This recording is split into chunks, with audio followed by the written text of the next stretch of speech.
There you have it. All right, let's get to the New York Knicks, gentlemen.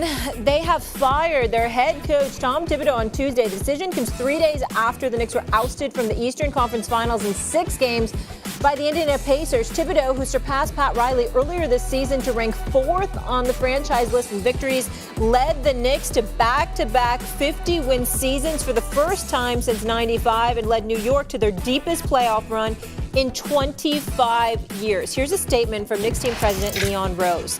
Our organization is singularly focused on winning a championship for our fans. This pursuit led us to the difficult decision to inform Tom Thibodeau that we've decided to move in another direction. We can't thank Tom enough for pouring his heart and soul into each and every day of being the New York Knicks head coach. Ultimately, we made the decision we feel is best for our organization moving forward. Tom will always be a part of our Knicks family, and we truly wish him nothing but the best in the future. Okay, Stephen A., I know this one's personal for you, obviously longtime Knicks fans. Do you feel like New York made the right move by firing Tibbs?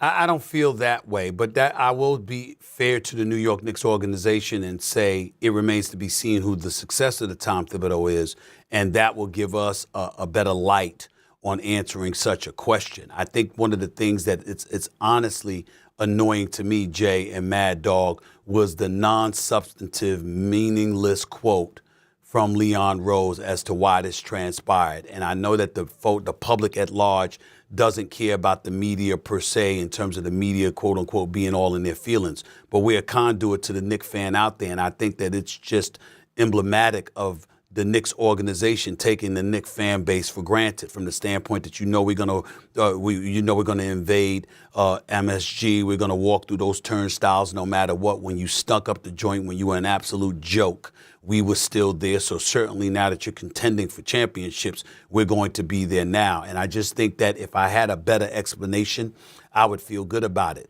I've been critical, Jay and Doggy, as you both know, about Tom Thibodeau and his rigidity, his unwillingness to utilize a bench, to develop and cultivate a bench during the regular season, so you know that there are definitively 9 to 10 guys that you can rely upon come postseason time, and that's something that he has failed to do. Yes, he used his bench in this series against Indiana, but that was when he had no choice. When you look at the amount of minutes they accumulated in the postseason, they played what amounted to, in terms of minutes, what amounted to 15 more games than anybody else had played in the playoffs in terms of minutes played by these guys. You see it right there with Bridges, Anunoby, Brunson, Hart, and Karl Anthony Towns. It's just utterly ridiculous. You can't run your guys into the ground like that. So from a rigidity perspective, I do understand how the Knicks would look at it differently. I heard Brian Windhorst earlier today on Get Up when he said, hey, New York Knicks made this move. They watched him use the bench in the series, and that was sort of indictment against Tibbs because of what he should have been doing. But I also would like to remind people it wasn't Tibbs that gave up 5 first-round picks, 4 unprotected, for a guy that's never even been an all-star, Mikal Bridges. It wasn't Tibbs who gave up Julius Randle, DiVincenzo, and another first-round pick for Karl Anthony Towns. And so when you look at the lack of assets that they have in terms of quantity, number of